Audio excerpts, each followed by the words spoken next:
Portugal. So it seems that we have Brumbo switching to and they are now. greening in, so we have a game, people. This Actually, is, it was quite kind of fast. I mean, just 10 minutes waiting. Yeah. But yeah, this will most likely be a water mirror, then I would assume. Unless Brumbo does some crazy A strats with like 10-10 Fast Fortress Petard Rush or something. Yeah, 10-10 Fast Fortress Petard. So, Chrissy, give us your famous introduction, please. Uh-oh. Wait. Okay, never mind.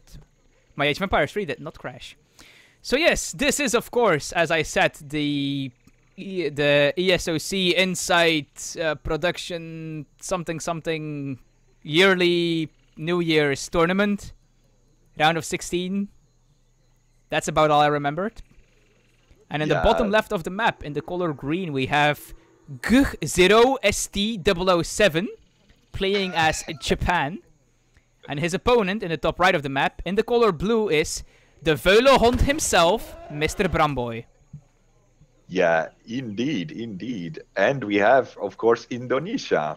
So a very water-heavy map. You see a lot of water and not so lot of land. So we're gonna see a Chrissy favorite type of game, I guess. Yes, I absolutely love this map. It's excellent. Plenty of places to hide villagers. I mean, to explore.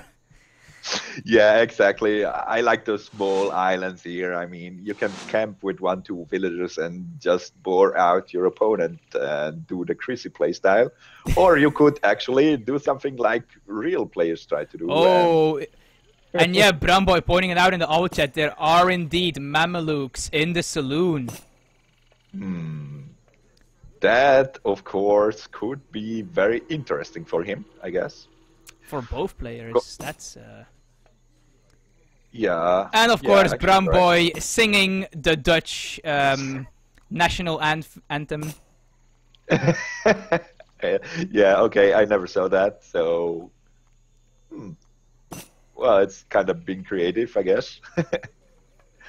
It sure will cost him a little bit of APM, I mean, I would sing along, but I'm not Dutch, so... Okay, I can translate, actually. He is saying, Wilhelmus of Nassau, which is a person, is from German blood, something along those lines. My fatherland, I will be faithful to until the death. A Prince of Orange, am I free... something. And then the King of Hispaniola I have always honored. Yeah, that's nice. And Gh0st got housed a little bit here. His shrine went not up in time. It can be sometimes a problem with Japan. You are maybe a bit late with the console, and then your explorers are searching for treasures, and then you remind yourself, like, hey, I need to build a shrine.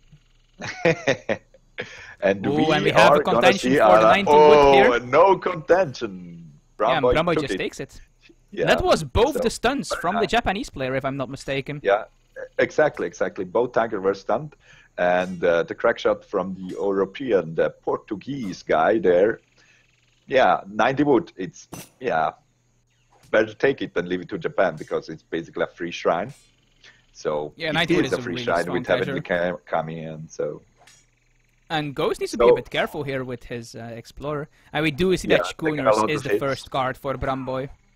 Yeah, so Bramboy is gonna do a little bit of water stuff there. Unless it's, of course, a ruse, but... Yeah. Ooh, and the Japan player does not have the mortar range card in H4, and Bramboy does have it, so... If it does go to Industrial, I think Portuguese might be in a favorable position here. Warring States, now that's a card. Wow, this Japan deck is very interesting. Look at his H3 cards, though. That is extremely greedy. Yeah. No 1,000 wood, like, no 1,000 coin, and just a lot of upgrade cards. Yeah. Could it be that this, I don't know, what would he do with that? I mean, he has 4 mill cards. Yeah, that's a lot. That's, He actually does have 5 really yaks, which is really nice for him. He can put those on his shrines. Well, actually, he needs to get this one to his base, but you know. Yeah, or he could build a shrine there. A shrine for the yak. Yeah, at some point he has to build shrines all over the map, and I think the map is not so hunt heavy that he can. Where is Brumboy's? Ah, there it is, the catamaran. Oh, and it does have a unit in it, so he might just bring his explorer to one of the other islands to search for cows and treasures. Yeah, he will find cows just in the north and the south side of the map, so yeah, explorer going to discover this pretty small island is gonna be pretty disappointed, poor guy. I mean, wasting time, taking a bath there. Oh, actually, I think he might be going for this. You think? It's in range? I don't think it's in range. No, but he can use his catamaran to lure them in range. Yeah. Or he just realized his mistake. That's also possible. That could be too. Nope, he's trying to go for the sharks. Yeah. Let's see if there's a crack shot here. Not yet. No, he's just gonna do it. Oh, the explorer got eaten by the shark. Whoa, those sharks are attacking land, guys. That's kind of fun. I feel like Brumboy might not be too familiar with how you do this strategy. Yeah, I mean, he's not so used to shark hunting. Oh, that hurts so much. I think 75 damage. Yeah, if his explorers dies there, that's gonna be, he's not gonna be happy about that. In the meantime, he's got aged up, all set up pretty well.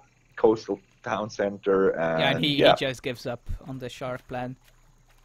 Yeah, gonna get started. Look at how many docks are going down for Brumboy, though. He already has 2 up, and he's putting down a 3rd one over here.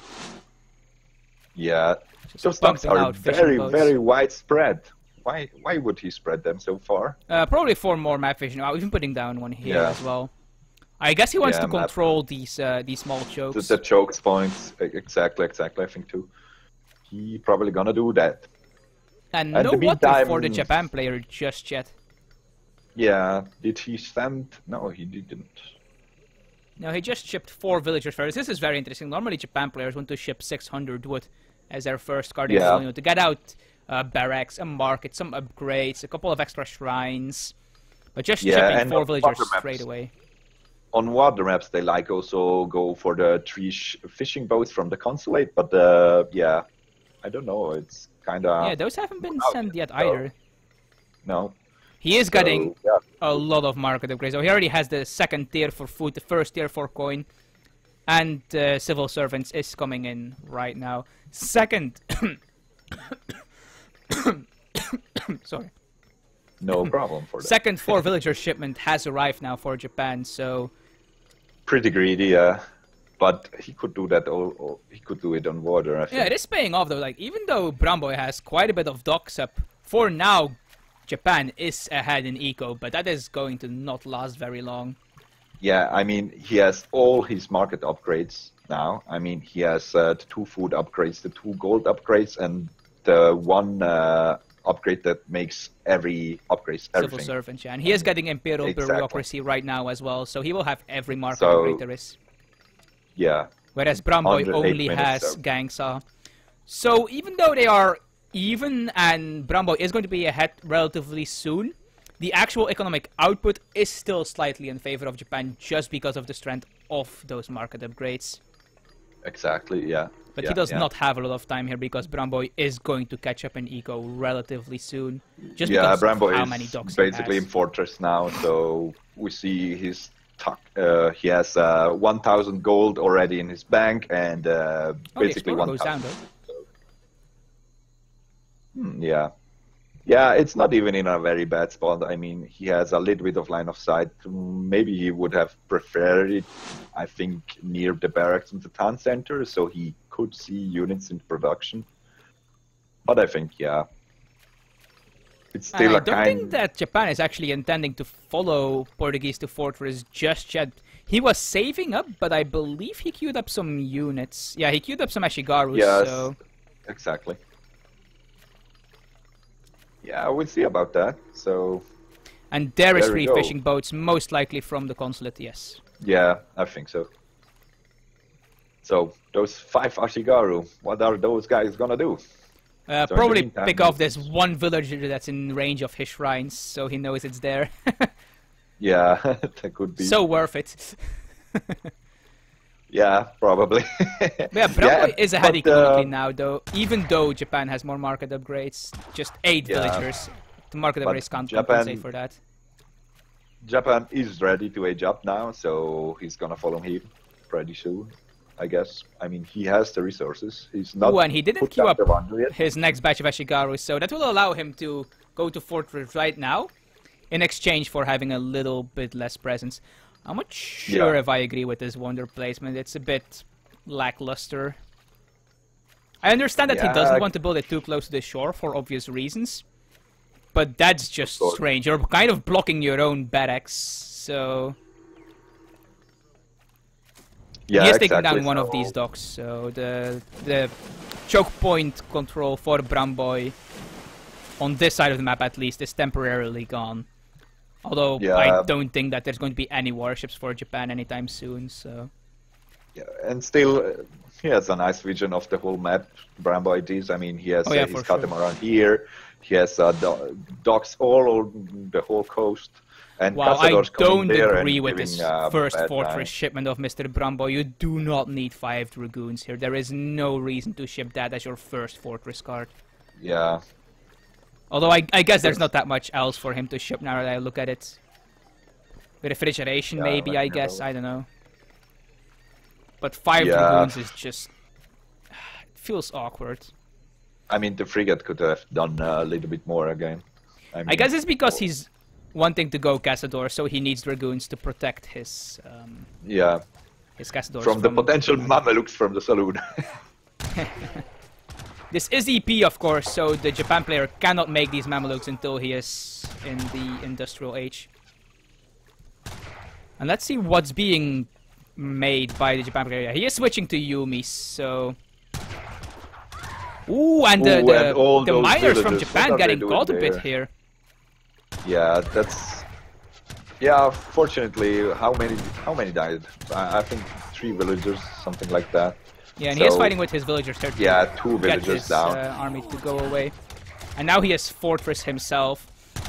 And the problem with the composition that Mr. Bramboy is going for is that the Yumi archers just counter it so hard. Yeah, and those Ashigaru guys apparently did get 4 villagers from Bramboy, so...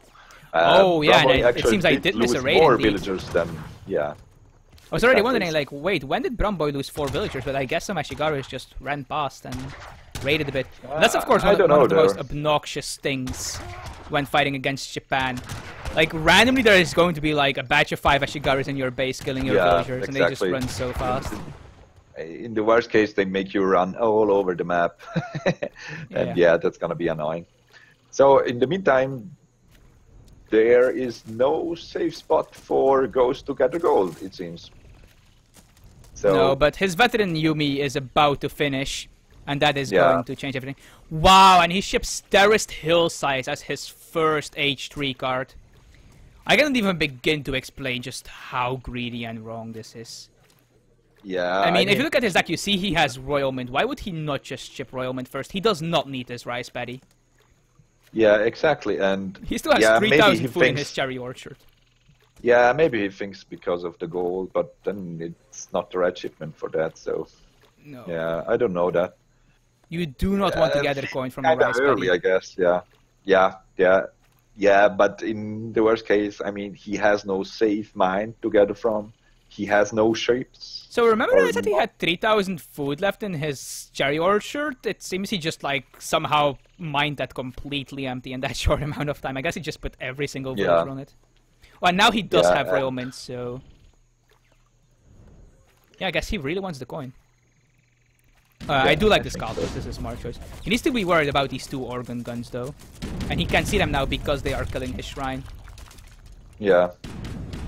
And, well, I don't know about the Japanese guy here. I mean, yeah.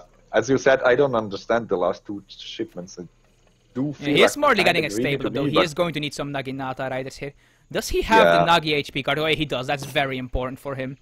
Now Way of the Bow finally arriving. Way of the Bow probably should have been his first card in H3. Followed by Nagi HP. So he can go Naginata Rider plus Yumi Archer, which is just an extremely powerful unit composition for Japan. The Nagis become so tanky once they get that 30% HP card. It is absolutely monstrous.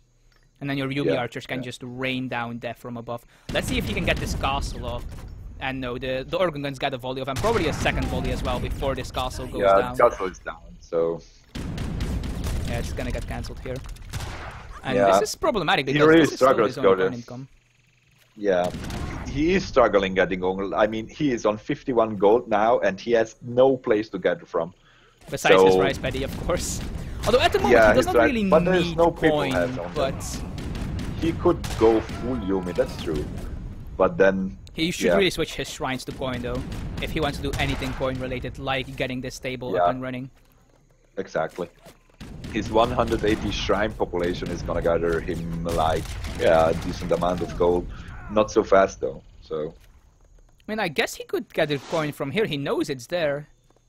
Yeah, that's true. Why isn't he trying?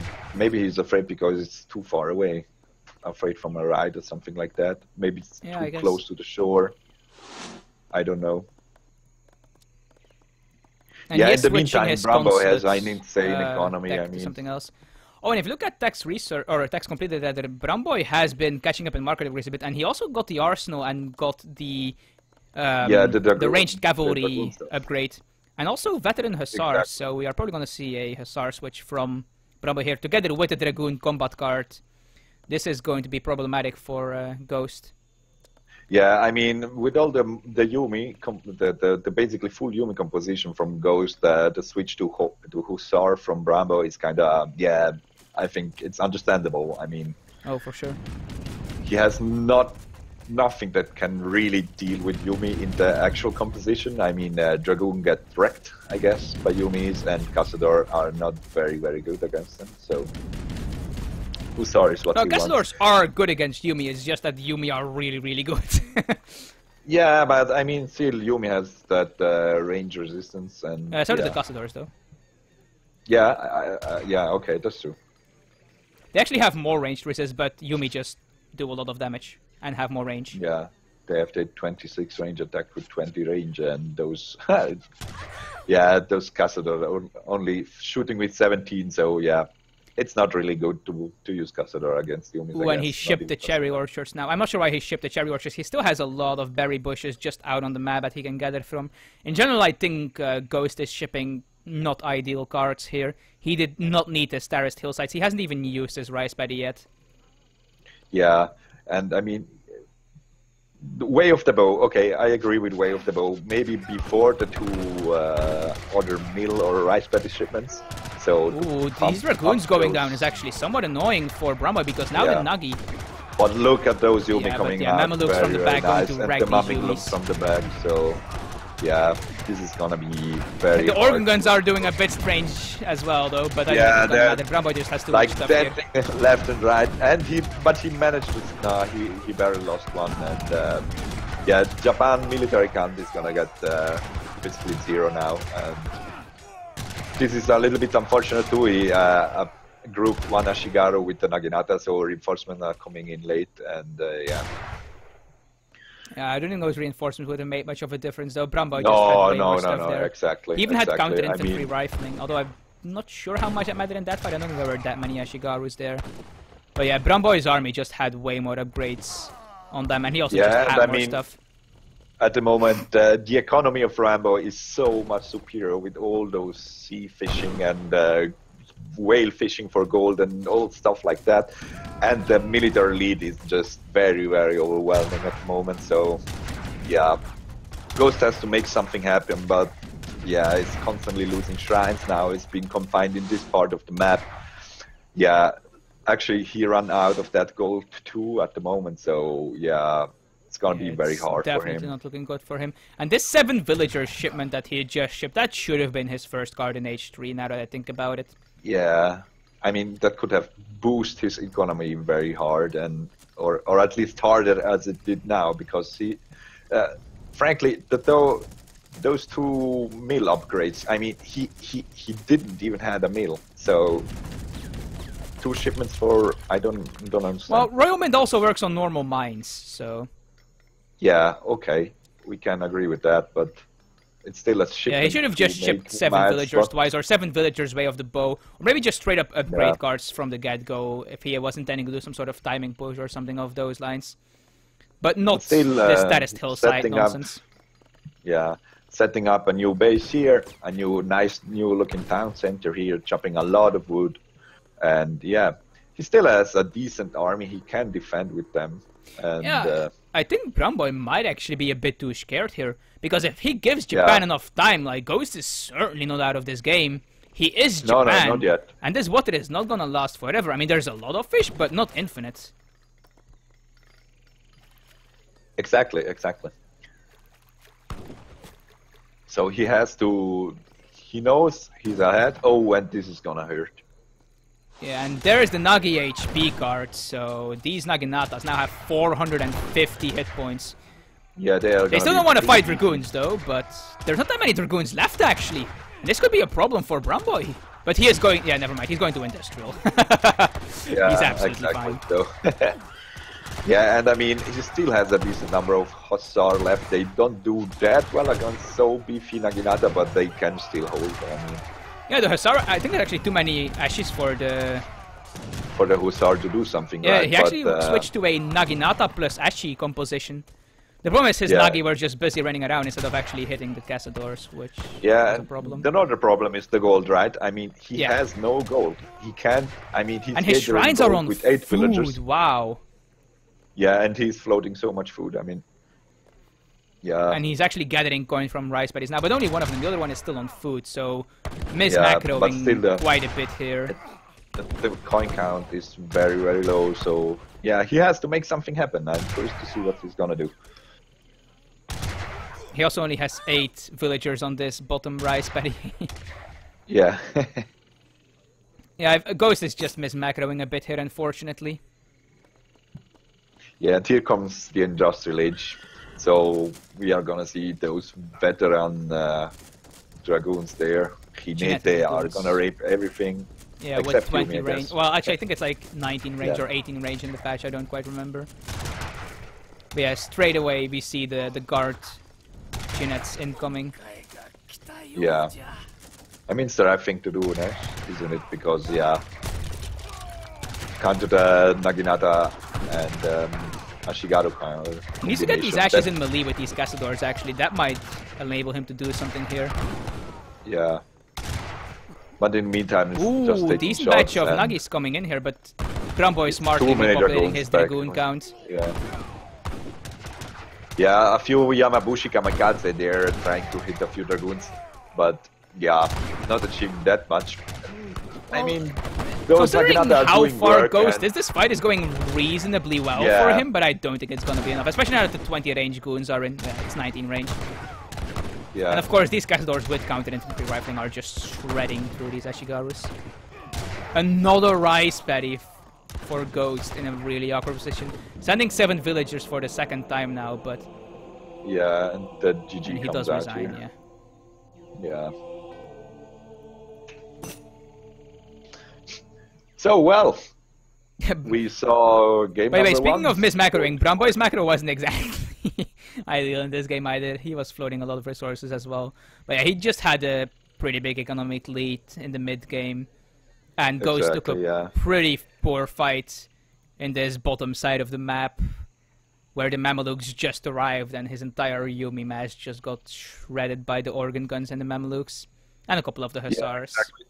I mean, that would have been... I think if that would have happened to me, I mean, I would have auto-resigned because I kind of rage quit every time. But yeah, it should have been very discouraging, I guess. I mean, yeah, that army melted so fast. But well, we saw an interesting game, nevertheless. I mean, we had no walls on Indonesia. It's not something you would expect, actually. But yeah. Yeah, if you look at the military population graph, you can just see it at one fight. And Gh0st just loses everything, and from there on he's just struggling to recover.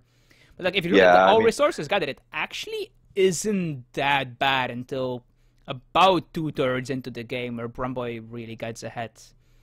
Like early on, I mean, Japan actually gathered more because those market upgrades, as I said, are just so exactly, strong. exactly, are paying off very fast. And but then in 2/3 in the game, I mean, Japan had no place where to gather. I mean, where should he have gathered coins? So he had to switch to paddies. That is not ideal for sure. And yeah, basically running his villagers around the map is not going that great to your economy. Oh well. So now we give power to the people again, and you can vote for the next map that has to be played, and we'll see what's going on. We already had Chrissy's favorite map, so yeah, let's see what more water maps are there. Everyone voting for Tar Desert. Never mind, I guess it's gonna be Tar Desert. Oh, Tar Desert. Yeah, that's the one with the weird drawings, isn't it? Yeah. Tar Desert. It's the very there. No. Okay, yeah, it's a good looking map. It's kind of big map. So let's see. Let's see, what other maps do I want to see today? Baja California, of course, that's just a great map. Baja California is nice, yeah. I like Hudson that. Bay is also very nice. Why isn't Indochina in this map pool? I did like Herald Island because it's kind of fun. I mean, there are a few tactical elements that you can add to the game in that map. I like that. Yeah, it's going to be Tar Desert because Indonesia was, of course, played already, so they cannot play on that anymore. Yeah. Yeah, so people, if you vote, please keep in mind that you can't vote for the same map twice. That just does not work. So do not even bother to do that. And yeah, what maps did we not see? I think, yeah, Gran Cajo. I do not even know how to spell that. It's something I've never saw. And Florida could be something that could be fun to see. Oh, nice. The host canceled the game. So.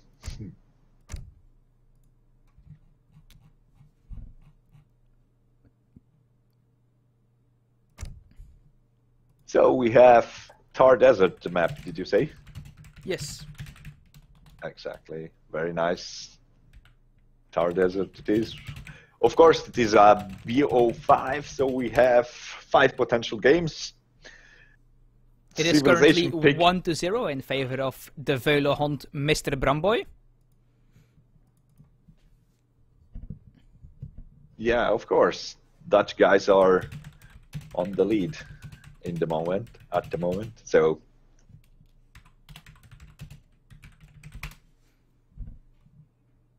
what's going on? I am giving Mr. Brumboy the map. The map. Okay. He does not have the map. Yeah, it should be in the I mean, if we play on EP, it should be, everyone should have it, isn't it? This is one of those new maps that you have to download separately. Yeah, I kind of did it, but it never worked, so I don't know. Well, I just cast sometimes, and then it happens that I get the random. Yeah, exactly. Same thing here. So, so we saw a pretty solid Portuguese play though from Brumboy, and yeah, curious to see what civilizations he picks next. There is a big thumbs up. I mean, we do not have the civilization switch anymore, so Brumboy has to pick one civilization, and he has to pick first. So he cannot repeat, so no more ports for him, unless the game's gonna end in a tie. There is a tie-breaking game. Can't end in a tie. How does a tie-breaking game even work? Yeah, I mean, if it's gonna be a fifth game. Oh, like that, yes. They will be, okay. Yeah, exactly. They will be 2-2 even, and that's gonna be a tie break.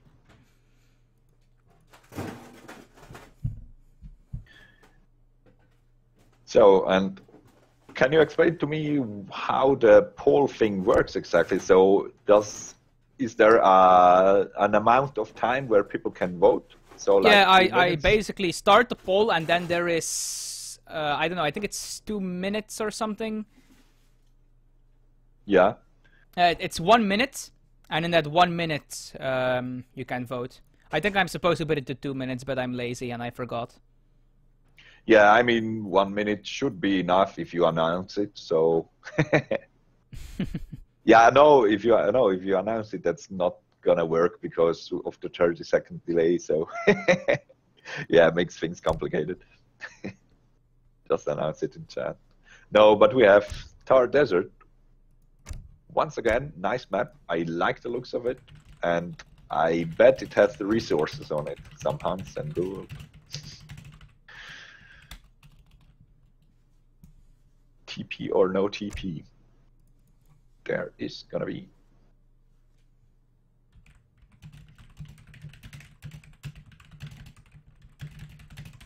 They have to take a look at the map first.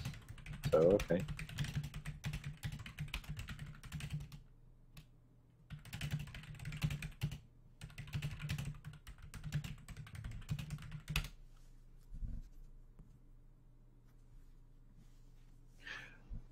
They want to know if there is TP or no TP.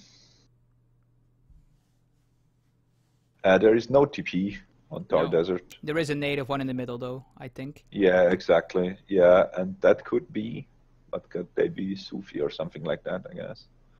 Yeah, I think it's like Sufi. Might also be the monk guys, I don't remember. Yeah. Native TPs aren't exactly my strongest point. No.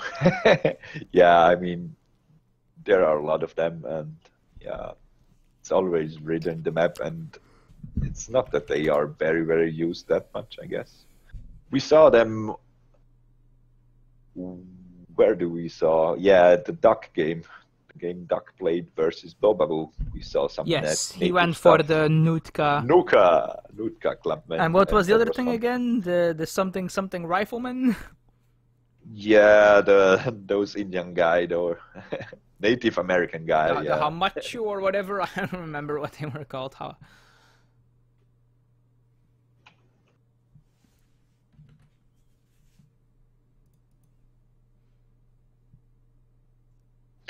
Yeah, so Bromboy has to pick civilizations first, so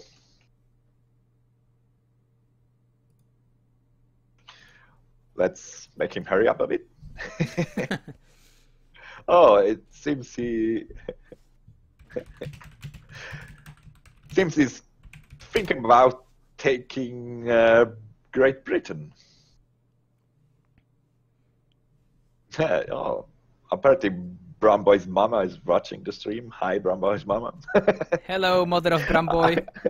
I kind of don't believe that, but you never know, actually. So. But just in case. Goedenavond mevrouw, hoe gaat het met u? Oh, yeah, okay. Schön gesagt, hè, bravo. So, it does look like Brambo is thinking about using the Brits. Yeah, it does look like he's hovering over it for the moment. But Nidhalf, on to very serious matters. It is extremely important that whenever you see Bramboy, you say this. Bram is een vuile hond. Bram is een vuile hond. Excellent. Probably, what does it mean? Something like... It means Bram is a filthy dog. Yeah, it is something that Jeroen has told me to always say when I meet Bram, so I am faithfully following that order.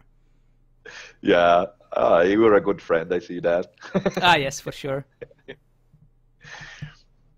Yeah, and apparently those people like to get their 10 minutes break to choose civilizations. They probably gonna eat some pie, gonna drink some water. I don't know. Give me a fucking break, he says. Yeah. And of course he needs to go tell his mother to watch the stream. Yeah. He's picking a civilization. Did he green up in Britain, actually? I didn't... I'm not sure. He hasn't confirmed this. I'm going to ask him. Yeah, if he locked in, he should green. So no honor, no. Bramboy with the Well, with the shameless advertising. yeah, advertising.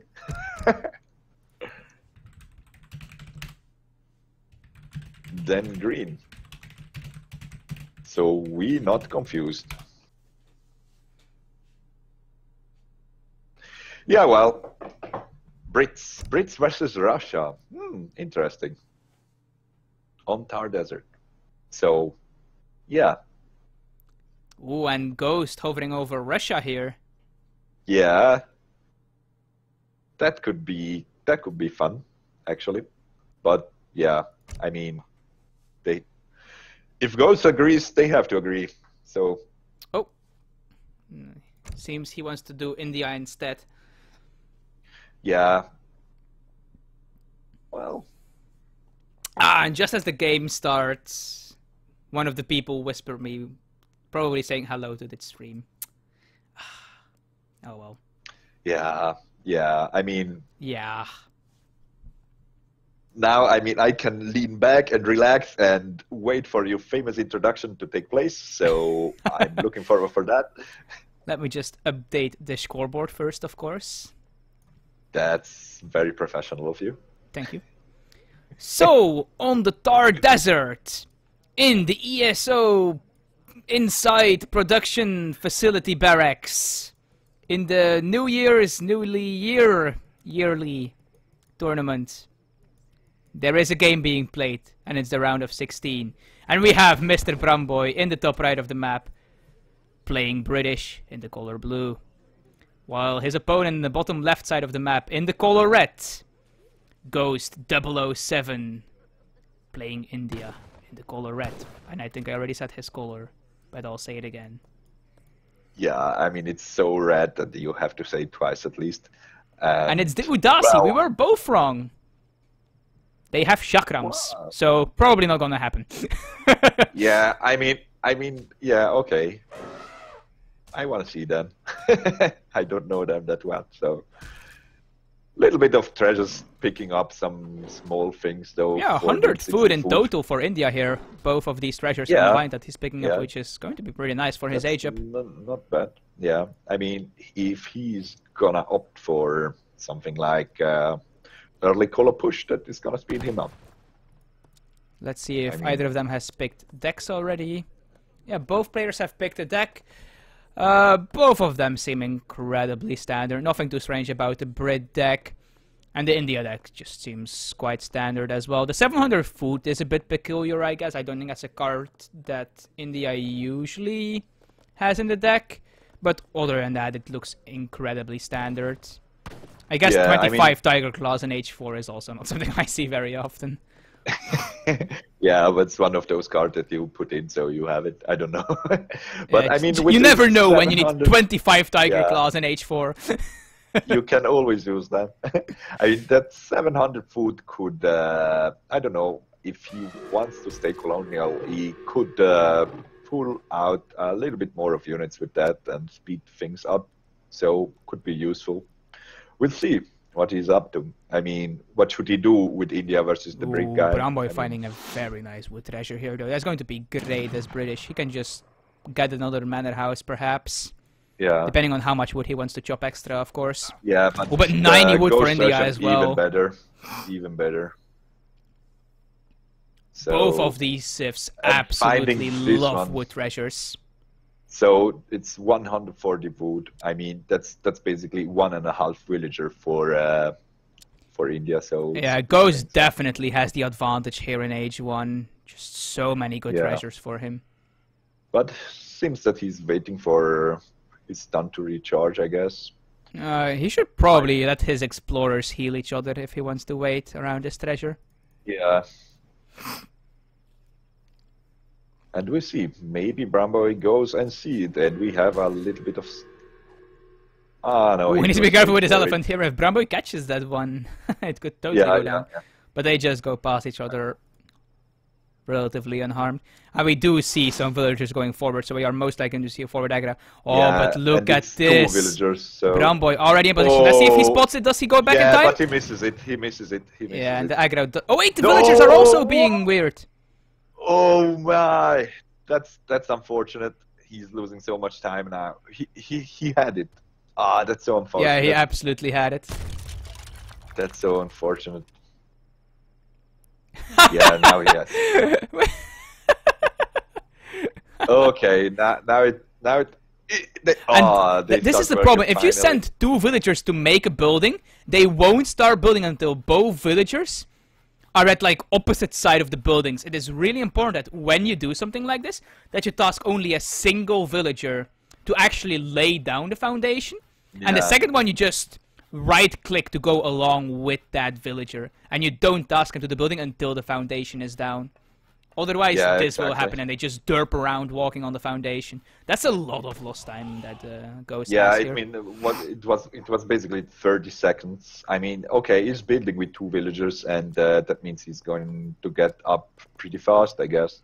But still, I mean, British will be aged up before, so... Yeah, luckily for him, it was not some sort of 10-10 hyper-aggressive plan he had going on. Because then he would have basically lost already.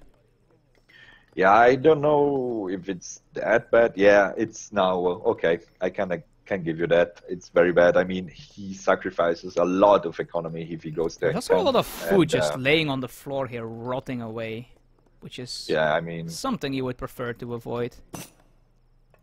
Yeah, those guys are pretty dead and gonna disappear soon. Those hunts are indeed pretty dead.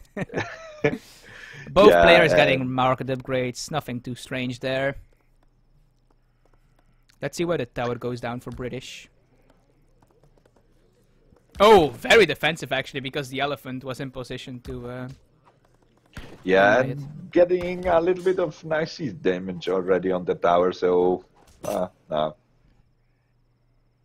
So well, India aged up, British aged up too, so... Let's see. It seems like a little bit of colonial pressure from the India guy because of the aggressive aggro fort there, and... Yeah, he's also only getting his first tier of food upgrades on the market, so it does seem like he wants to at least put on some pressure early on. And there's probably some sepoy in the queue as well, yeah. Yeah, let me see the units in queue with this amazing UI, units in queue. Oh yeah, sepoys in queue and longbow. So Bromboy is gonna for... That is very risky actually, because obviously elephants are pretty strong, and if they get on top of the longbow and get a single stomp off, the sepoy can just walk up and wreck the longbow. Ooh, but we actually see a wall going up. Yeah, but it's a wall. So, I mean, it's gonna be a pretty greedy play from Bromboy. I mean, a lot of wood chopping at the moment. Of course, his manners build villages, so all those wood I'm pretty sure there's a hole villagers. in that wall. Yeah, there is. Yeah. And there we go. No elephants. Oh, I guess he just wants to go for the villagers instead of going for the longbow. Yeah, 2 villagers down. He should really toss these elephants on the longbow from the get-go. Because now his elephants are actually getting blocked by the sepoy. Yeah, but he can't kite that well with the longbow, so... Yeah, now both the elephants are dead, and this is problematic. Although he does have a flank going on here with the sepoy. Ooh, and a batch of longbow popping out. And now these longbow have to run away from the base, and this is kind of annoying for Bromboy, actually. Yeah, I mean, longbows are good versus musketeers, but I mean, they can't hit and run that well. So when you chase them down, when you come in close, you can, I mean, look at, he didn't lose a lot of sepoy, and and the moment Bromboy turns it out to shoot, these sepoy are gonna get enraged, get a volley off as well. And that's the problem with longbow; they just don't guide very efficiently. Longbow only become good against musketeers in large numbers. In low numbers, the musketeers just catch up to them while they do their firing animation and slaughter them. Yeah, and if they can stand and just shoot, they are gonna nail those musketeers. They are gonna take them down so fast. But here, yeah, I mean, look at the units lost. Oh, and I really like this 4 Sawar shipment. This is very smart by Gh0st. Sawars are exactly what he needs. Yeah, but I mean, 3 sepoys lost and 8 longbows dead. So yeah, that's for He sure. has nothing to do with these sepoys except tower and DC fire. And just look at this sepoy mass. I feel like this is going to be a very quick game in favor of Gh0st. I don't see how Brumboy can hold this. It's going to be so devastating for him. Yeah, and there was a longbow batch that wasn't that great. I mean, Minutemen coming, villagers putting out, of course, help him defend, but all those sepoys are gonna... Yeah, I mean... I hear a lot of women screaming, and the only women unit in the game is, of course, the villager. So this is not good news for Brumboy. He's probably gonna hold her, but look at units lost. Yeah, 7 villagers gone down, hurting longbow. The elephants are back up as well again, wrecking the Minutemen, and Brumboy does and here comes the GG. Yeah, we have a very quick second game in favor of Gh0st, and the series is tied up 1-1. So we might be in for a very tense series here, which is, of course, always nice to see. That is, of course, nice to see. I mean, yes. Well, and if you look at all resources gathered, you can just see when those sepoy hit the base. Yeah. The resource line for Brumboy just goes completely flat. And then the longbow kite them out of the base and he can get it again. But then, Yeah, exactly. And of course, the military population graph, it's not even close. Exactly. There were too many sepoy too fast in his base, and yeah, he just couldn't stand with the longbow. So yeah, nice game though. Nice game. I mean, pretty fast, decisive. I mean, think if Gh0st wouldn't had lost all that time with the Wonder, he would have been even faster. So yeah, hard stuff.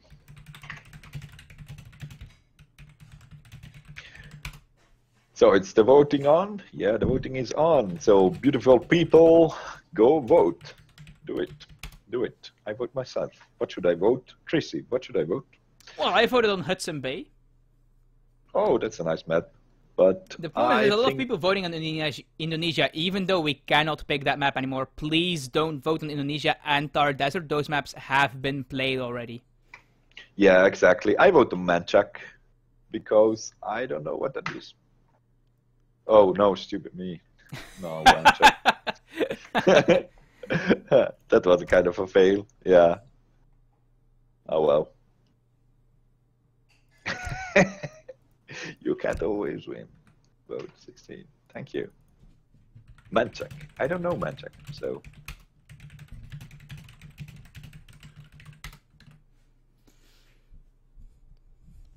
Voting for the map is on the way. And do we have a winner yet? Do we have a winner yet? We don't. No, I actually updated the timer to the 2 minutes it's supposed to be. Yeah.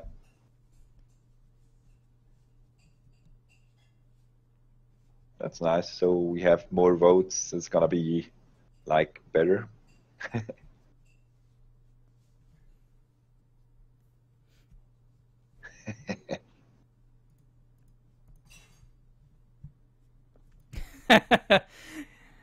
People wanting Bonnie Springs, of course, because then it's Bramboni. Bramboni, oh yeah, that's okay. It's gonna be on that map for sure. Bramboni Springs. Oh, and the poll is closed, and Herald Island has won.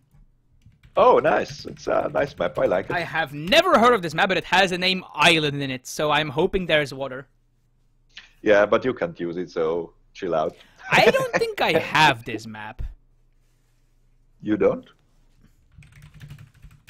Yeah, I give it to Bram.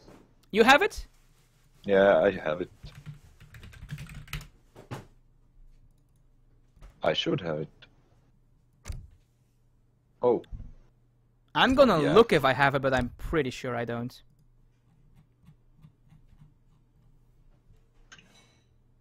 Yeah, I don't.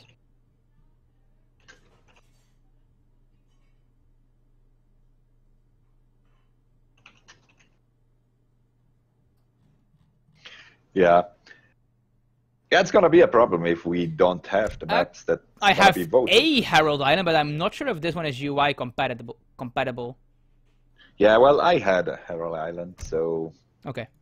no problem. But if there is gonna be, I mean, from the new ones, I just have Herald Island, Jebel Musa, and Tar Desert. So yeah, we'll see what's gonna happen. Someone in the whole band will have. I remember Herald Island actually. Yeah, I think I played on that one with Aragon, and I got absolutely stomped because I forgot you can go beyond the Discovery Age. I just straight up forgot to age up to Colonial, and then he was in my base with units, and I was like, wait, right! Oh, that's what I missed. Yeah, that sounds nice. Yeah, I hadn't played for like a year and a half, so I was just completely spaced out of the game. I was just having fun, like, making shrines, building villagers, and then there was like, 2 falconets and 20 pikemen in my base. Like, okay, I did something wrong. Yeah, well, Herald Island, isn't that the... Yeah, I actually can't... At the time that I played on that map, there was a trade line, but you couldn't upgrade Stagecoach on it, and I kind of hope it's actually still like that, because I think that's a very interesting concept. Feature. Having a trade line, but no Stagecoach possibilities. That could be interesting. I think the whole ice stuff on the top left-ish of the map that you can't build on, I think that's interesting too, because it has a few herds there, a few gold mines, and yeah, can be interesting. Interesting stuff can be going on, and it's a pretty short map, so you can see some harassment going on, and still it has natural walls. So I think it's a strategically could be a fun map to watch. At least I don't know about playing it, but we can watch, so it's not our problem.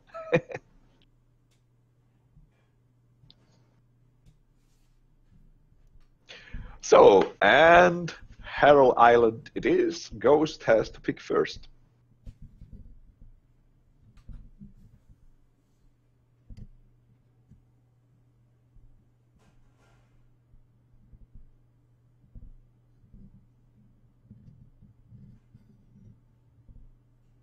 The eyes on top thing map.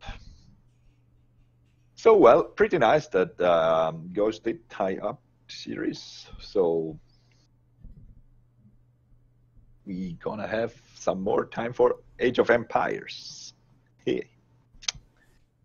I need food. Oh, apparently Bambo needs food.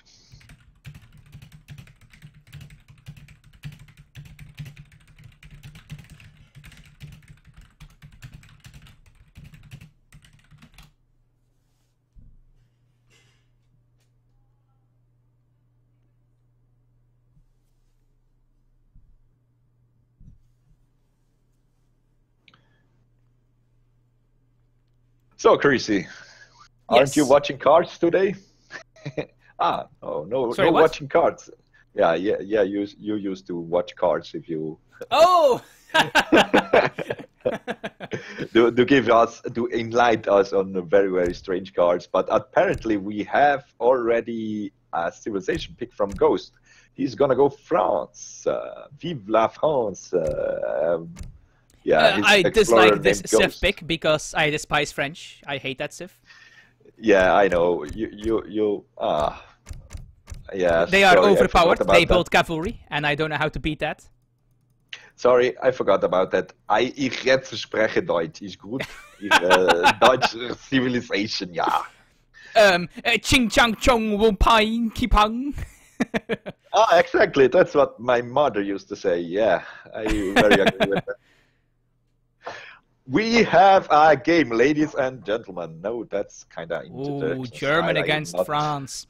This used to be the matchup on the previous version of the patch. Yeah, but then both these civs got absolutely butchered and no one played them. Yeah, exactly. But I believe France has been picking up in popularity a bit again, now that people have gotten used to the nerfs. Yeah, I mean... Oh, okay, we have toilet breaks. So apparently we have a matchup, and it is... Is it still German favorite? I don't think so, isn't it? I'm not sure. I mean, it is a TP map, but not really a TP I've seen Germany map. played on the patch yet. Yeah, I saw it on the game. I don't remember. Oh well, sad thing. Sad story. Yeah, well, we'll see.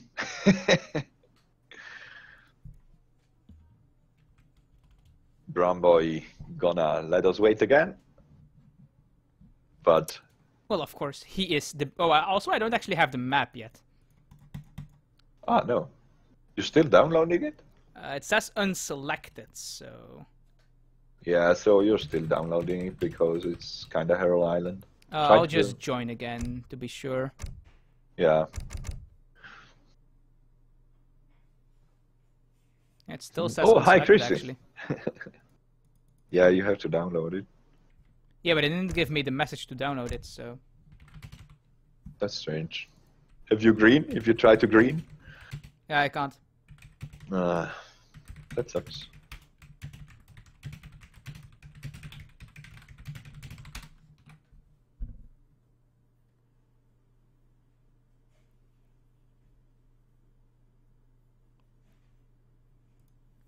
Yeah. Can you download? Yeah, I got the message now. Ah, yeah, nice. Yes, I upgrade. Oh, the Town 48. Ah. To a giant trash can. I miss those. I don't have them. Oh no, Duba! Oh, he's alive. This I like a lot. This I like a lot. Oh, I can't wait. I can't wait. Chrissy, very OP introduction approaching. And I did download the map now, so let's go into Game 3 of the Inside Productions New Year's Inside Tournament, round of 16. I think I'm about correct. It's very close, at least. It is. Indeed, it is. Yeah, and you were very fast then. Because, yeah. Oh, and yeah, it's this map. I remember this one. Yeah, exactly. In the top right, in the color blue, we have Mr. Bramboy, the Veilehond, playing as Germany. On this massive cliff island, I don't know how they got up there. Because if you look, like, there's absolutely no way they got up here unless they have, like, rope ladders or something like that. But in the bottom left of this, what should be totally inaccessible island, in the color red, Gh0st007, playing as France.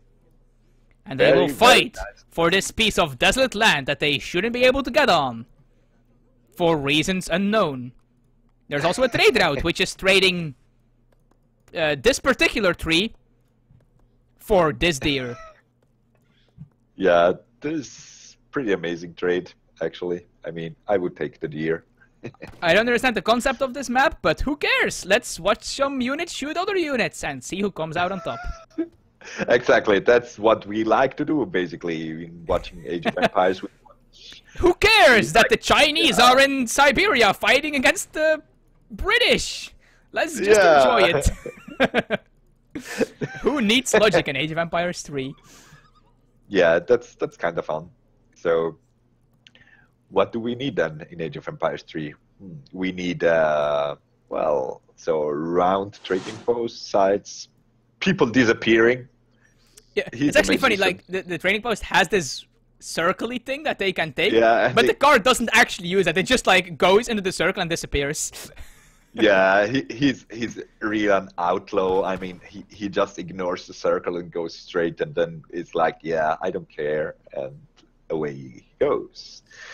So then, enough bullshit? No, not enough. But there is never enough bullshit. Never enough bullshit, actually. So yeah, we still have pretty standard stuff going on, so we could go on with the bullshit. Chrissy, go on. Well, I'm just following the straight card because I want to see him just totally ignore the road. Yeah, that's kind of very, very badass of him. I mean, come on. Oh yeah, he's like a total hipster. He's like, I don't need a road. I go wherever I want. I don't give a crap. Exactly. I'm actually half Exactly. expecting him to also just walk out of the island, but I don't think he's that hipster. I want him to fall in the water. Ah, no, he stops just after the circle. Yeah, that's so sad. Yeah, But yeah, thus far, very standard stuff, just 3 CDB. I would imagine the settler wagon shipment from Germany. Let's see if either of them has hunting dogs. Yes, French does have hunting dogs. Germany opted to not get it quite yet. yeah. I mean, we kind of missed the start, so probably no 200 wood because either way, that would have been a TP. No, but French did get a 40 wood. Oh, yeah, French got 2 40 wood treasures. That's probably why he went for the hunting dogs. Yeah. Okay. And yeah, there's the 2 settler wagons for Germany, just very standard. I'm also expecting both of them to probably get a trading post in transition. Also, I just noticed that this is a very pretty thing. Yeah, like kind of a little bit of a temple stuff going on. Yeah, this is like a place where you could see Tomb Raider, like walking around doing her Tomb Raidery things. Yeah, on this small space, like on a playground or And then like the French are like the mercenaries that are fighting her, while the Germans are like some random cult that wants to raise a demon or whatever the hell goes on in Tomb Raider stories. And then you have like random polar bears that are the first mission you do. And you find like a shotgun which you use to kill the deer because you need food. But yeah, on to more serious stuff. The game is actually reaching a point where stuff happens. Both players, as expected, building a TP during transition.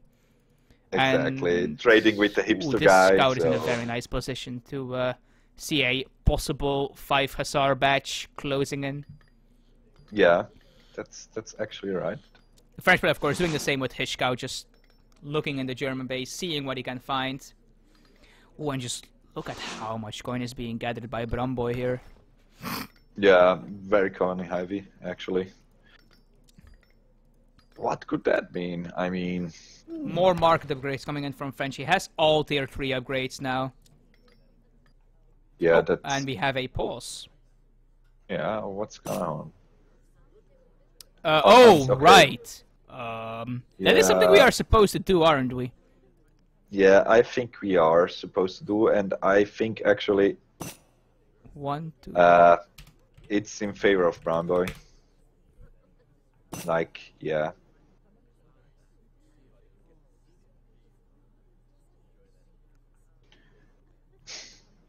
Yeah. Yeah, I think there is a bison hunt that is missing for a ghost. Well, I think it might be. You see the trading route there, right? There's like one bison spawned there. I think that might be the one that's supposed to be close to his base, but it isn't. Yeah, it's kind of Brownboy has his hunts closing his base now. Sure, he heard it. This one he heard it. This one he is hurting now. And yeah, well, but there's 3 hunts in his base already, and Ghost only 1. And I don't know. I let you decide, basically. Yes. I think it's Bramboy favorite a little bit.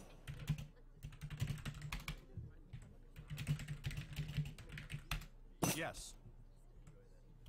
This is, of course, one of the downside to these new maps. I'm very unfamiliar with them. Yeah, and we did not pay attention in the beginning, so... No, I didn't see where this bison herd was. Like, I'm pretty sure that this bison herd is the one that's supposed to be... Closer. No, because there's also a deer spawn over here. This is weird.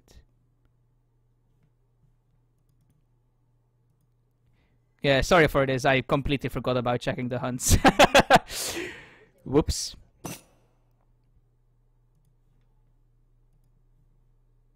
Yeah, I would say we just rehost quick. Because, I mean... What? Yeah, there. Well, muskox.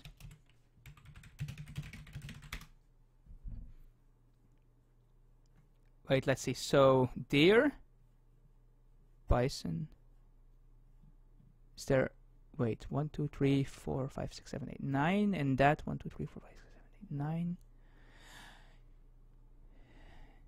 Yeah, so this bison in the bottom right is absolutely just one of the 4 bottom herds. It just happens to be bison for some reason. Which does mean he is missing a bison herd somewhere.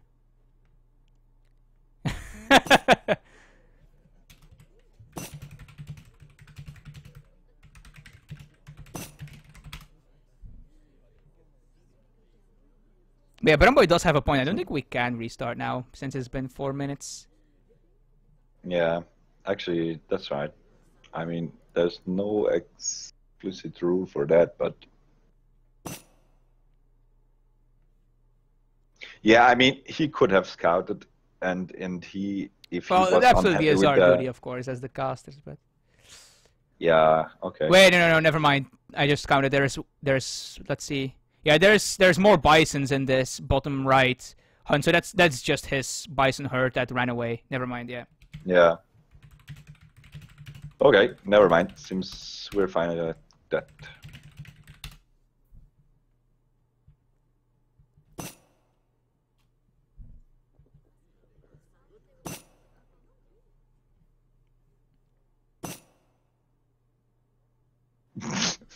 Yeah, there's Brumboy advertising StarCraft once more, so very nice for him. And apparently we go on with the game. And, well, yeah, I actually can agree with that.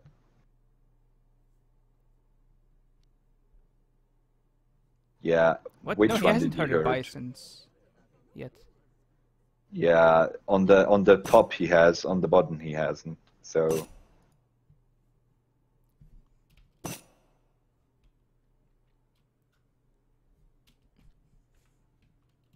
Yeah, well, yeah, I don't know.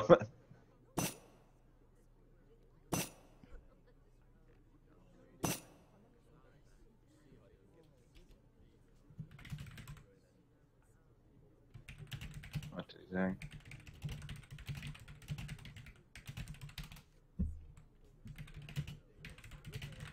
Yeah, well, 3 hunts in his base, he's hurting 3 hunts, and well, Gh0st is just hurting 1, so...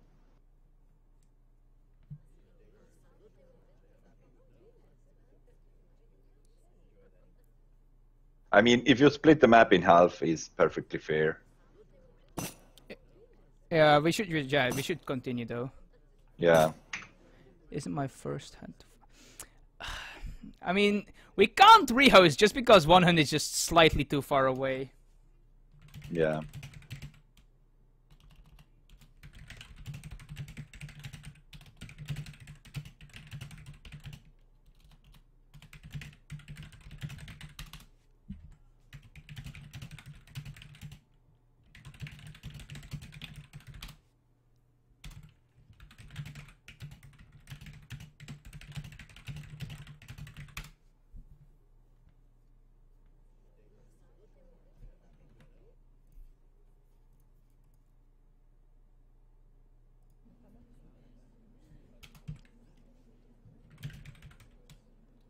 I mean, it obviously sucks for Gh0st, I mean. Yeah, of course. This now is never it's fun, but it is in the nature of Age of Empires 3. Yeah, well, he will complain, and then, yeah, we'll see.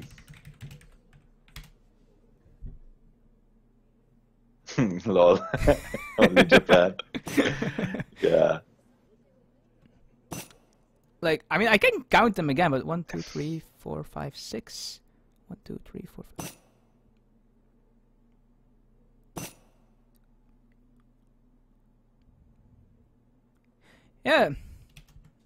There's even hunts on both halves. Yeah, if you split the map in half, it's exactly fine.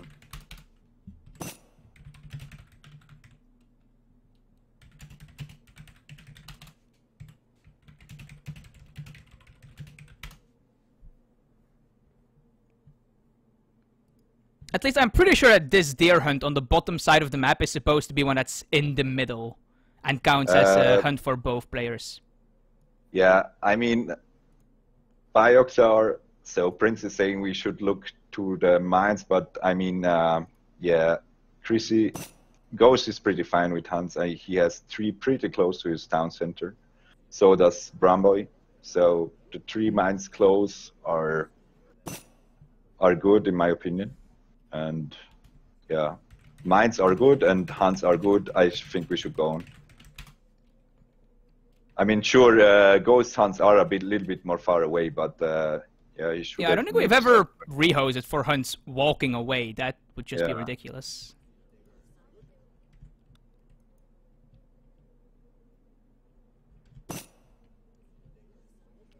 I mean, I might be wrong here, but I'm pretty sure that's how it works. Yeah, I mean, come on. Everyone can make mistakes, and I think, yeah, if he is not happy with his hunt, why is he waiting for 5 minutes to say something? I mean, the amount of hunts is fair.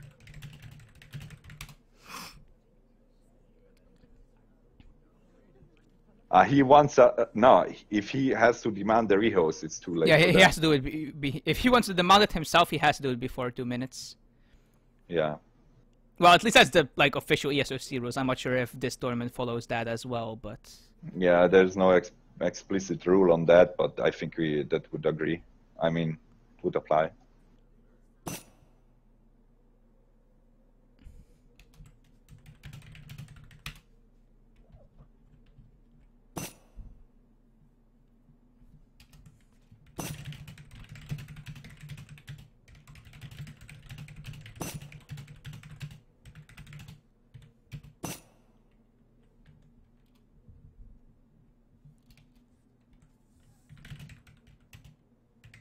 Come on, we should just start. I mean, even chat is saying that the map is fair, and it is. I mean, it's his starting hunts he's complaining about, so he should see his starting hunts before 2 minutes, but, you know. Yeah, that should be the case. Oh, Bramboy with the smackdown! Yeah. Yeah, that's okay. I think we should go. We should really go on. I mean, we spent 10 minutes on that discussion, and the map is fair.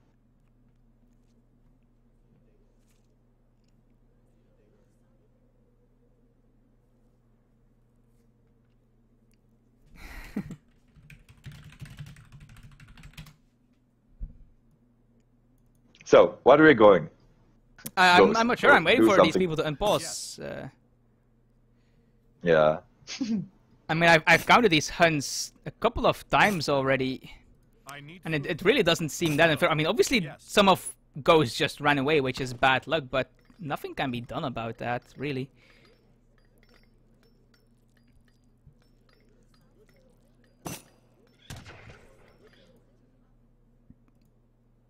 I mean, if anything, this hunt for Gh0st is favorable to Bramboy's version of that hunt, so it really isn't that bad.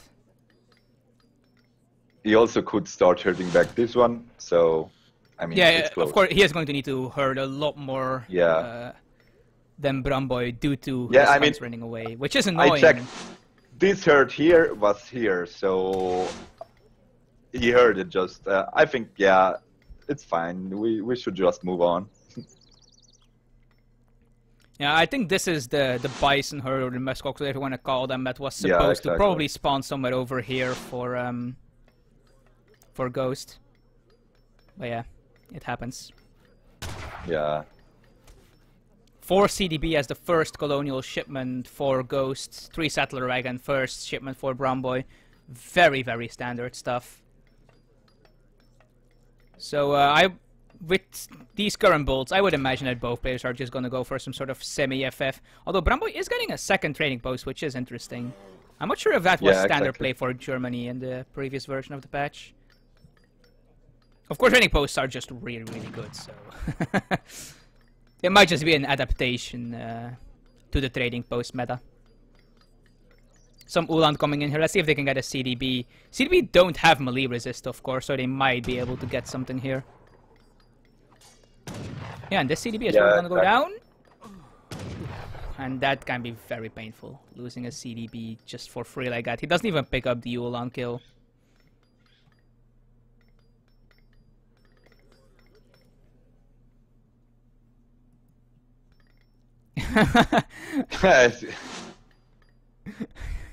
Yeah. Yeah, well, this is smart. I mean... Oh yeah, for sure. Yeah. But, well... against German Uhlans... Oh, look at this Musketeer firing line! Oh, they didn't catch the Uhlans. He actually has to be careful because he's now scaring the Uhlans into his villager.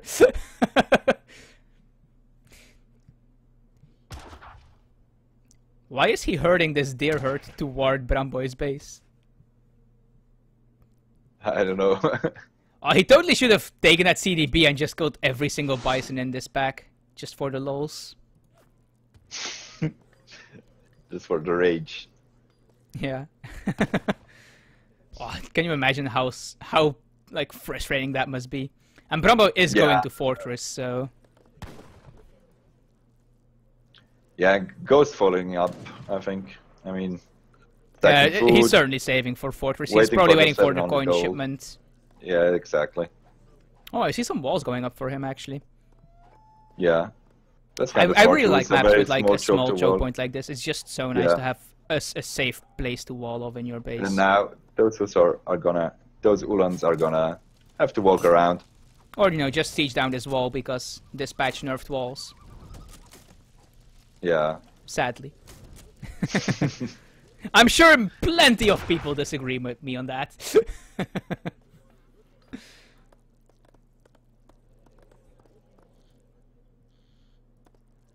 Yeah, this is of course very annoying because this CDB, even though he was able to save it by running it all the way over here, it does mean that he can no longer hurt this unless he sends another CDB to go there, which thus far he hasn't done yet. Exactly. And he's running out of hunts in his base, so... Ooh, the Ulan getting caught a bit here though. And one goes down.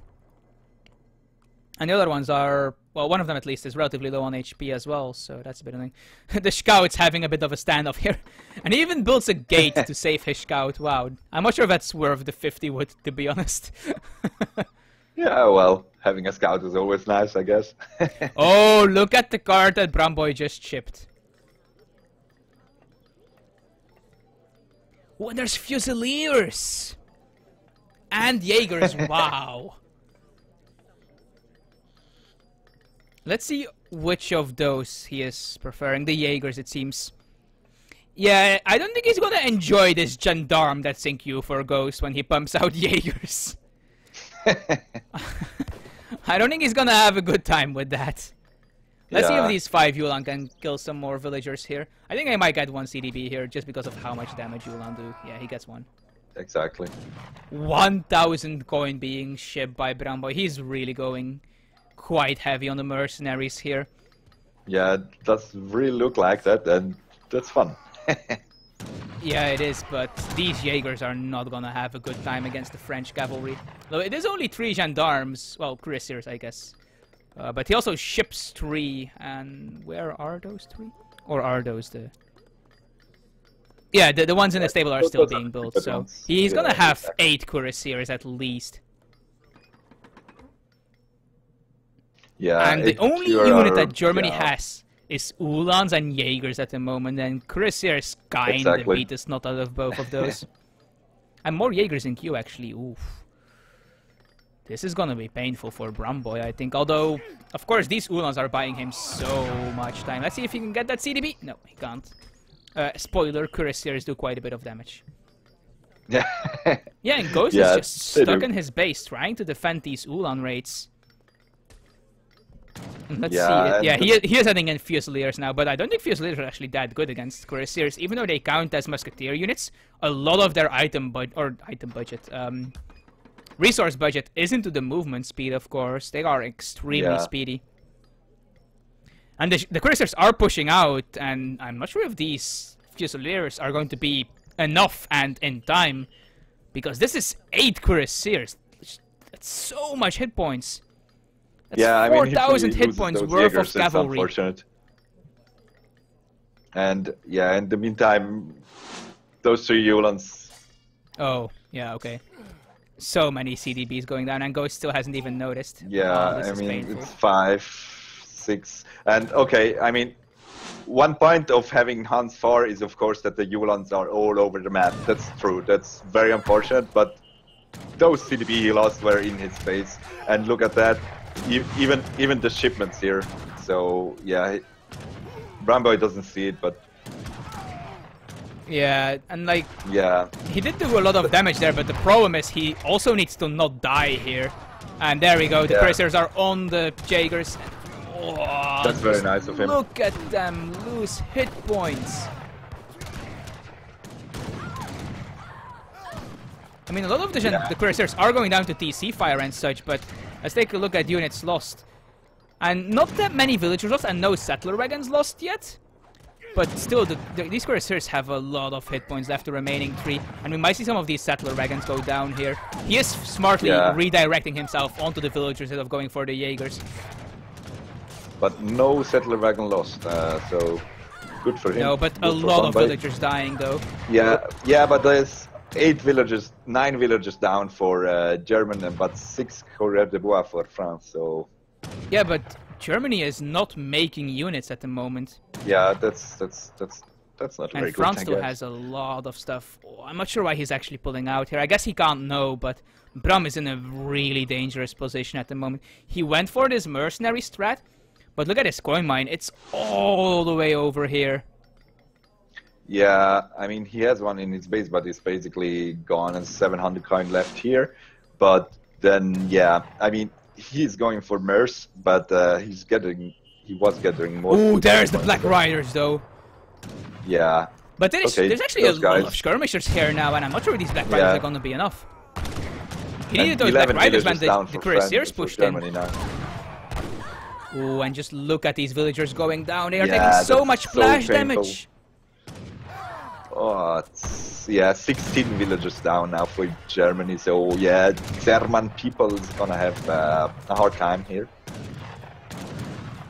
And he still has no income. Every single villager is in the town center. Yeah. I mean, sure, these Black Riders are powerful, and yes, they have the card. They're doing insane amounts of damage and are very tanky.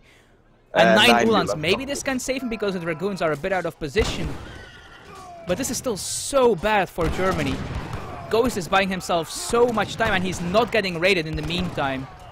Yeah, that's what he wants. I mean, his hunts were far away. Okay, we got that. But now he's keeping the German plane busy. So, yeah.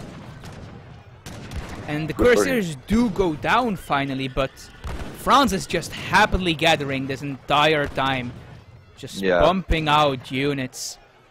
Meanwhile, Bram is just struggling to get enough coin to get these very expensive mercenaries, and he still has no military units in queue. He has 17 villagers on gold, no on food. Gh0st needs to stop trying to chase these Black Riders. Just go for the villagers that are gathering coin. Yeah, I mean, he needs to starve him out, and a few low hit point settler wagons too. Very nice though.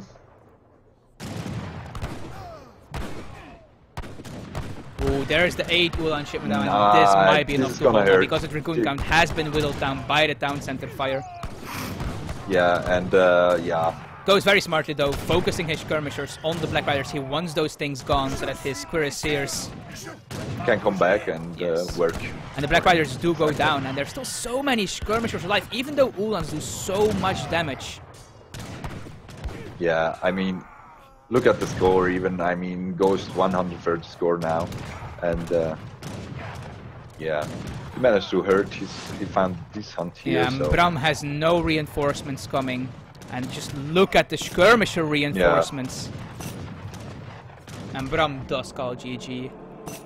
Yeah, well, nice game. Nevertheless, there was a little bit of a discussion in the beginning about the hunts. That's kind of our fault. We maybe should have had a look a little bit faster, I guess. But nevertheless, the game turned out to be...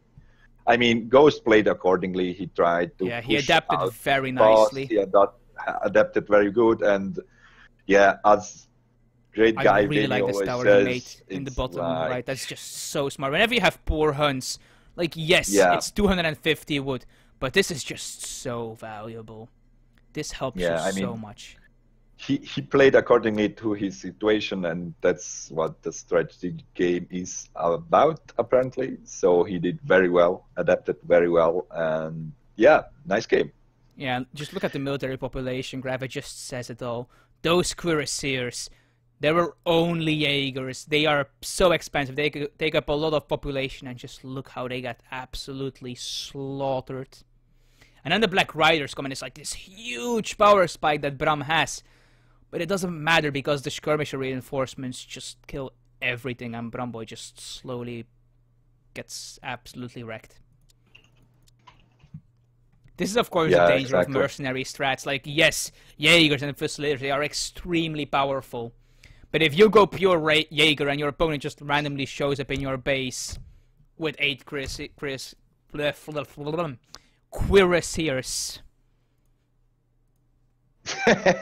Yeah, hard to pronounce those good French names. That's why I call them gendarmes usually.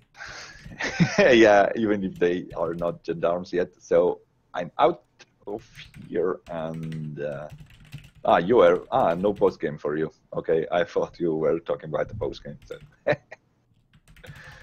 So well, we have Gh0st taking up the series 2-1. So we have one other game for sure. Maybe we go for a tiebreak then. That would be amazing. 5 games. And of course, yeah, chat, vote, please vote. Vote fast, vote straight. Don't vote maps that has already been voted, so that they are not in the pool anyway, so. Oh, I see some 11s. I want some 8s. I want to vote 8. 8 is also a nice map. Florida is one I enjoy as well. Yeah. I really love these maps that have like the option to go water, but like you also don't need to. Yeah. Cough, cough, Indonesia. I also love Indonesia, don't get me wrong. Yeah. But like I can understand that people dislike those maps because they are obviously somewhat skewed towards water. But things like Hudson Bay and Florida, Manchuria as well, I just really like those maps. I personally find them very well balanced, and you have the way of going water if you need to. The game is up, by the way, so you can join. Okay, no invite for me today. He's angry because he lost. Where is it? We have someone cheering for Gh0st here, Orgy1234 whispering me that he doesn't have a Twitch account, but he wants to cheer for Gh0st, so he did it through Whisper. Apparently he's from the same country as that person. That's kind of smart. So we have a winner, and it's Hudson 6. Bay. Nice. Nice clean map. Standard. Oh no, it's not standard, but it's almost standard. Hudson Bay is one of the standard maps, I'd say. It's been in the pool practically since forever, especially if you count Saguenay, which is basically what Hudson Bay is based on.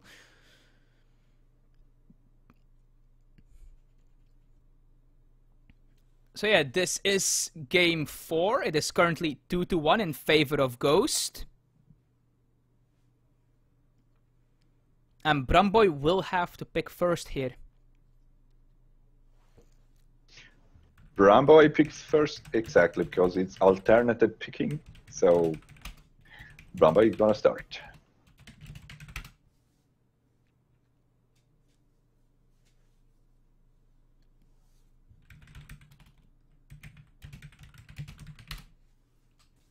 And in Indonesia, a day keeps the Iroquois away.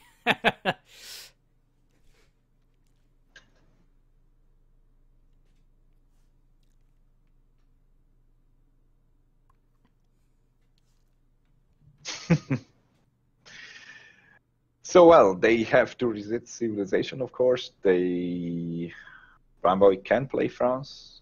Gh0st can't because he was France in the last game. So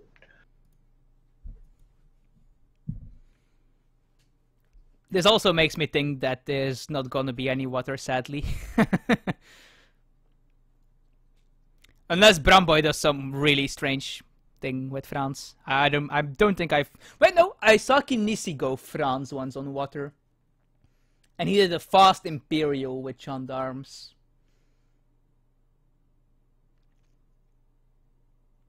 I think I've also seen Breeze Brothers go water with France a couple of times. Mm.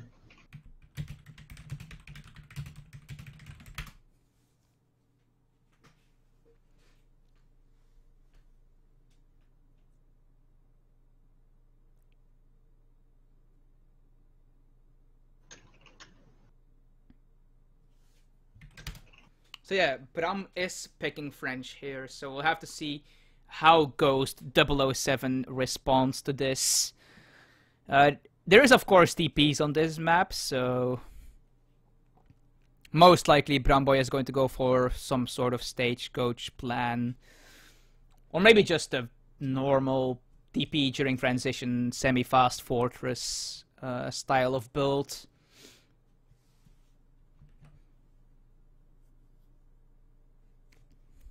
Yeah. So, Bramboy clicking in with France. Yeah. Yay, boy. Yeah. Gh0st, of course, cannot pick France or Japan or India, because those are the civs he played before.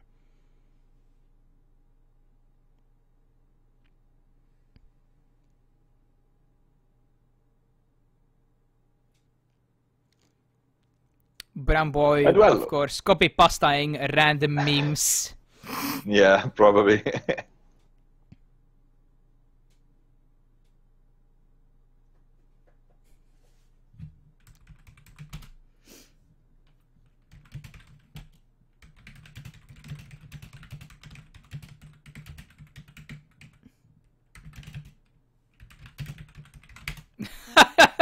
And it seemed that we're going to have the same matchup as previous game, but just flipped around.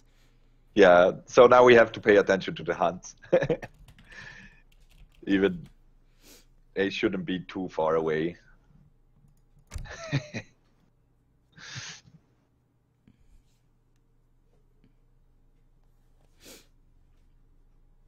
I mean, technically speaking, Germany can go water, but yeah, I don't think that's very. I think they like to do that much.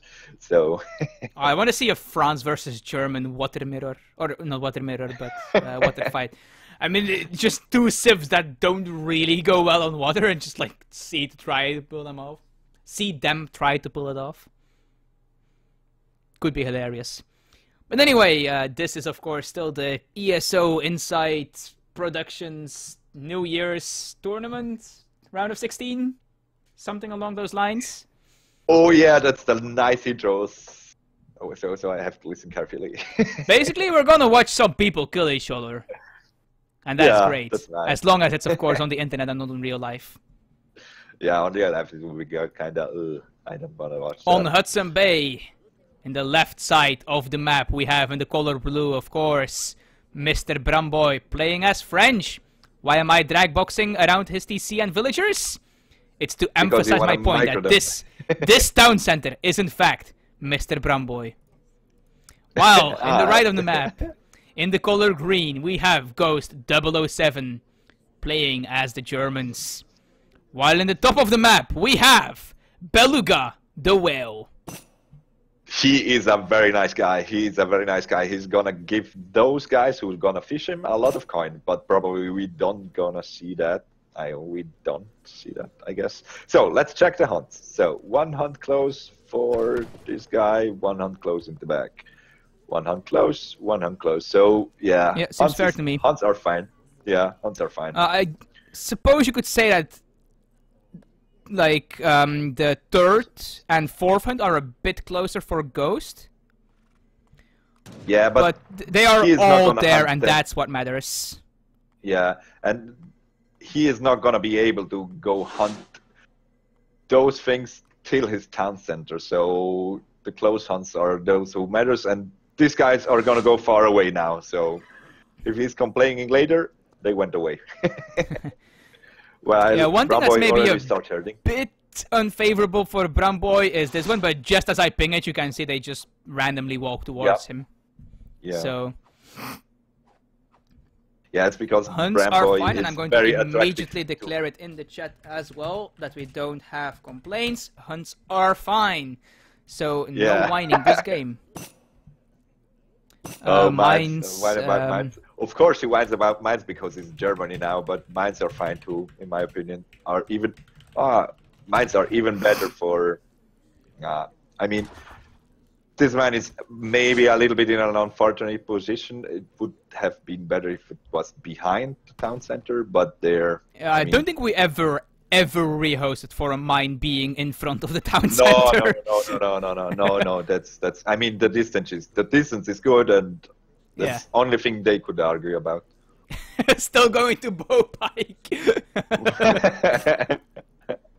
Very nice. Bramboy starting So with the market. So yeah, I think actually both players doing the exact same build they did last game, but just in reverse. Yeah, Well, I think this TP was earlier than the one Bramboy got in the previous game. That could... yeah, that's for sure, because Bramboy got it only in the transition. Yeah, I guess it was just a higher wood start. Yeah, that could be. We missed that. We can't get everything. This is gonna be very nice. 90 food. Look at this as well. Both players getting a very nice treasure. 100 food. 12-10 bow 12-10 expo pike. Here I come. Yeah. Of course, we can already see that is absolutely not the case. Also, I'm pretty sure that Bramboy's deck does not look like a bow pike deck at all. Game 5. So people already gonna talk about game 5. So yeah, that's completely expo pike. I mean, yeah, that's for sure.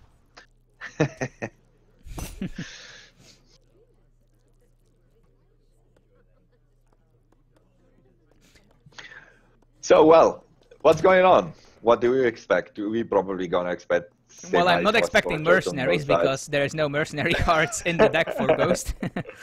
Yeah, so maybe Germany can do something, unlike in the other game. Yeah, I just think that both players are going to semi-FF. It's by far the most standard thing for both these civs to do. Yeah, exactly. What the fuck, no snare. Yeah. The native scout did get nerfed in this patch, of course. Yeah, so no snare for him, so he can't slow enemy nearby units he is attacking, and well, of course, that helps a lot. The opponent did this. It doesn't help French that much. So, well, nice hunts in his base, so...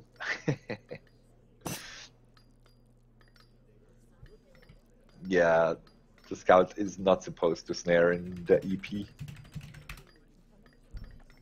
I'm pretty sure Bramboy is trolling here, by the way. Yeah.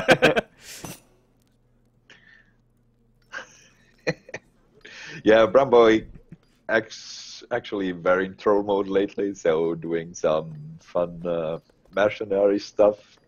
So half-hearted mercenary stuff. I don't think he was very convinced to do that, because, I don't know. I feel like Bramboy is just trying to make Ghost tilt a bit here. Yeah, to make him angry.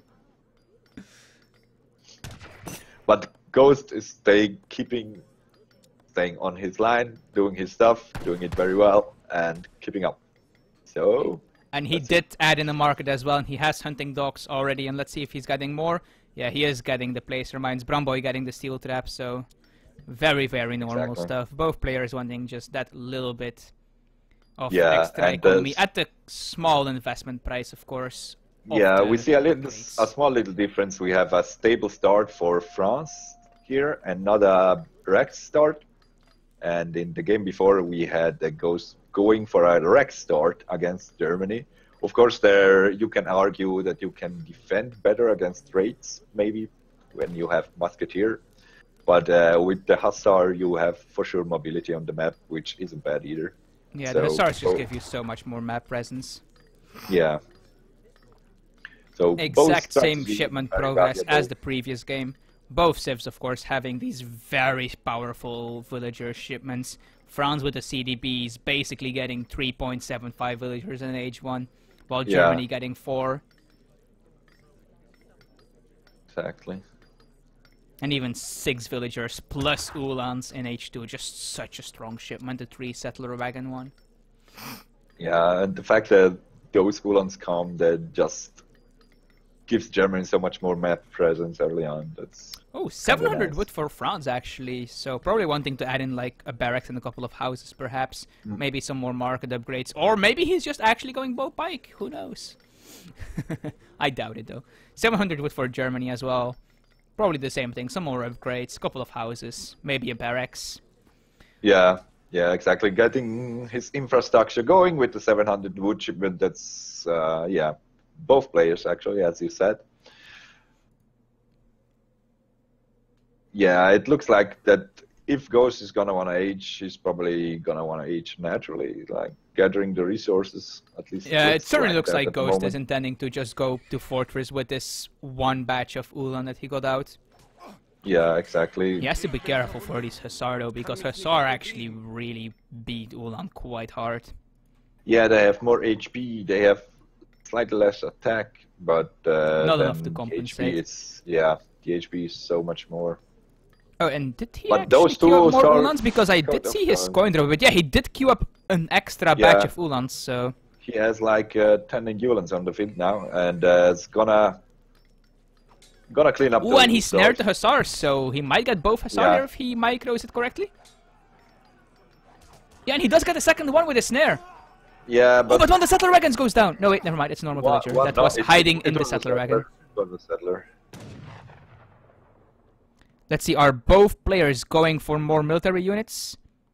Yeah, Brumboy is getting an extra batch of Hussars, but Gh0st is going to go to Fortress here, it seems. Yeah, and gonna Ooh, and he entraps these Hussars here, very nice. Yeah. Does he get the snare? Maybe barely not, maybe barely not. Ooh, Bram building one back, but the two Ulan were separated. Can he get a snare? Very close, very close, very that's close. very nicely played by Brumboy there. Yeah, he could run away, very close, actually. Nice. And Gh0st is going to Fortress here. Brumboy is going to follow soon. Both of them shipping the 700 coin to get to that fortress a bit easier. The Hussar getting trapped anyway because for some reason Brumboy sent them back into their deaths. Yeah, but this actually means that... Ooh, one CDB goes down. Maybe a second one here? Oh, and if these Ulans can circle around and entrap these, that might be very bad for Brumboy. No, but he puts them in the TC.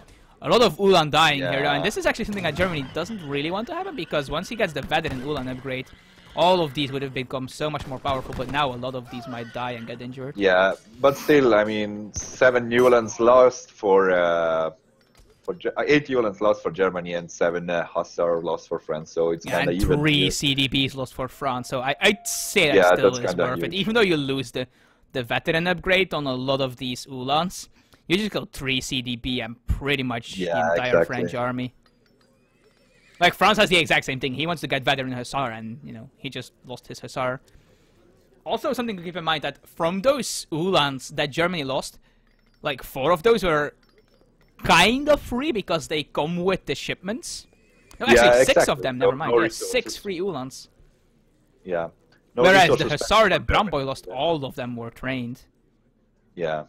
A lot of more resources and... Yeah, this poor Courrier de Bois French guy is gonna die to those Ulans probably. Maybe they don't see it? No. Yeah, they saw him. So, yeah. Well, actually, the Dragoons are there, so he might be able to save it. They do a bit of bad buffing on the Muskox. Lucky guy, yeah. He's gonna go light the... turn around. Yeah, he's gonna go light a candle somewhere and be happy to see me alive. Brumboy immediately getting the veteran Hussar upgrade. While Gh0st has not yet gone for the veteran Ulan. Oh, he might actually be going for Skirmisher War Wagon here. Yeah, and in this case, I don't know. Well, it's going to pay off with the amount of Hussar that Brumboy is getting here, and War Wagons are really good against Hussar. Yeah, that is, I mean, very beefy Dragoons that move kind of... They move in a strange way though, so... Yeah, they have the same speed, but... Well, not the same speed. I think they have the same as Hussars. Oh, actually, no, they're even slower than that. Wow, they're actually really slow. Never mind. Yeah, Warguns are just really slow and bulky. Yeah. And they also have this really awkward turning animation, which gets them stuck on units all the time. But their stats are just really, really strong. More War Wagons coming out, and a couple of Ulans from the shipment, of course. And it seems that Gh0st actually feels comfortable pushing out here, and if you look at the military unit population, he is absolutely right to feel that way. Yeah, exactly. I mean, 19 skirmisher for Gh0st, and they are absolutely gonna clean up those Dragoons left. And Brahma is only just now starting his skirmisher production. He doesn't even have barracks, I think. His only skirmishers are from caught a little bit out of a position here. That's unfortunate for him.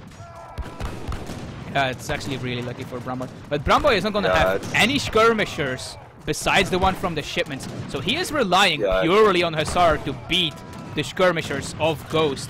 But Gh0st has a lot of war wagons here. And this is not looking good for Brumboy. I mean, just look at these war wagons. 500 hit points and 42 ranged attack. With a ×3 against cavalry. These Hussars are gonna get melted. He needs to be careful that the skirmishers don't get free shots on the war wagons, though. And yeah, here we can see just the pathing issues of these war wagons. And Gh0st, he knows he can't fight under that DC. His war wagons have no range resist, so they take a lot of damage. He just needs to starve Brumboy out. He knows on this map that you only have 3 Huns that are really in your base in a safe place. So he just needs to hold these positions. And then Brumboy just can't do anything. Exactly. At some point, Brum has to go out on the map to go for the resources. And double stable. Look at that. So he's not training any skirmishes, basically. And going for full Dragoon. So, I don't know. I guess Brumboy was just really expecting a lot of Uhlans from Germany. Yeah. And ooh, this is bad though. Where are the war wagons? Yeah. And yeah, now there actually are a lot of Uhlans, so he does need to be careful with these Uhlans. Are they veteran already? No, they're not. They are not veteran yet. Yeah, exactly. So they die pretty fast, and now the skirmisher count is kinda even. It's the thing is though, Brum still can't make skirmishers. Every skirmisher that Brum loses is just so valuable. He needs to protect these. Exactly, it's very painful for him. These war wagons just getting stuck on everything. This is of course the problem with war wagons. Yes, they are extremely strong, but they are just so goddamn immobile. They just refuse to go look where at you this. want I them to mean, go. they just run around those trees, and yeah, it's not what this fight is. Ooh, the Uhlans might connect though with the Dragoons here, snaring them, which is really bad. Yeah. And Brum calls GG. Yeah. Wow. Yeah. Okay. The fight was in. Yeah. Okay. He was losing the fight, but. Yeah, and I think the main problem here is because of what's going on here with the CDB. As you can see, they are out of hunt completely. Brum has no hunt left. Yeah, exactly. But sad thing is, I mean, good for Gh0st. He took the series, but we have no more games left. Yeah, this was the final game, of course. Gh0st winning the series 3-1. But let's just quickly take a look at the post game, of course. And yeah, Brumboy actually out-gathering Gh0st throughout the entirety of that game, but he just ran out of Huns, and he could not get out on the map. Gh0st surprising him with no Uhlans at all, until he got the free ones from his shipments, not making any, or barely making any, not even getting the veteran upgrade, just going for straight skirmisher, war wagon, and Brumboy just could not respond to that. He tried some veteran hussars, but the war wagon's just doing so much damage to them. And then he had no skirmishers, he had no barracks, he could not make skirmishers. He could only get 15, 8 and then 7 from his shipments. And he microed them really well. He didn't lose them until that final fight where he was forced to fight to get the hunt. But it wasn't enough. Gh0st being able to both ship the same 15 skirmishers and just also making about 4 or 5 batches throughout that game, just being able to just pressure Brum really hard. And then if we look at the military population graph, you can just really see that. Like the first fight that they have, which is the one with the Uhlans in the base, where he picks up some CDB and Hussar. Like you can see that Gh0st loses a lot there actually. But most of that is actually Uhlans that he got for free from his shipments in H2. And he's picking up like 3 CDB, I think it was, and 7 Hussar. And as you can see, that just makes it so that Brumboy only has equal army when they are in the Fortress Age and getting their things. And in the first fight, you can see that Brumboy actually is behind on army. And if he hadn't lost those 7 Hussar that Gh0st got with that initial pressure in H2 with the 3 Uhlans from his shipment, then Brum, this might have looked a lot different. If there were 7 veteran Hussar in that fight, those skirmishers might not have been able to, or rather the war wagons might not have been able to protect the skirmishers as much as they did. Yeah, exactly, because more cavalry would have been on the field and stuff like that. And very, very smart play with the Uhlans, with catching all the Hussar, as you said. I mean, this slightly military advantage who costed Bram, the disadvantage who costed Bram 3 Coureur de Bois was, I think it was, yeah, pretty awesome for German. Yeah, and then, sure. of course, always keeping the military lead and the better composition in the end. I mean, he had basically Skirmgoon, but with very, very, very low skirmish count. So yeah. And in the Skirm-Goon mirror, of course, what matters is the skirmishers. The Dragoons are just there to protect your skirmishers in the case of an eventual Hussar switch, or in the case of Germany, an Uhlan switch. And Bram just was expecting just tons and tons of Uhlans, which is why he went the double stable Dragoon build. And normally Germany goes extremely heavy on the Uhlans, but goes maybe predicting it, maybe just it's how he likes to play Germany. We can't know for sure, but doing a surprise Skirm war wagon, which is not something we see very often, and Bram just being taken by surprise by it, being very poorly prepared for it. I mean, who can blame him? It's not something we see often. I personally haven't seen it ever, I think. A dedicated Skirm war wagon build is just not something I see often. But still a double stable, I don't know. It is very risky, of course, but if you do catch your opponent going very heavy on the Uhlans, you can just destroy them with that build, I would imagine. Yeah, but you can't adapt that well. I mean, yeah, that's of course you don't have a barrack, so you can never get more skirmishers out. Exactly, and it's, as you said, it's that skirmish count you want to keep up. So yeah, but yeah, that will be it for today, if I'm not mistaken. I don't think we have any other games planned. So thank you everyone for watching, and we hope to see you next time. Yeah, and we have Gh0st advancing to the round of 8, and we will face Hadza 5, 4, 3, 2, 1. That's gonna be interesting.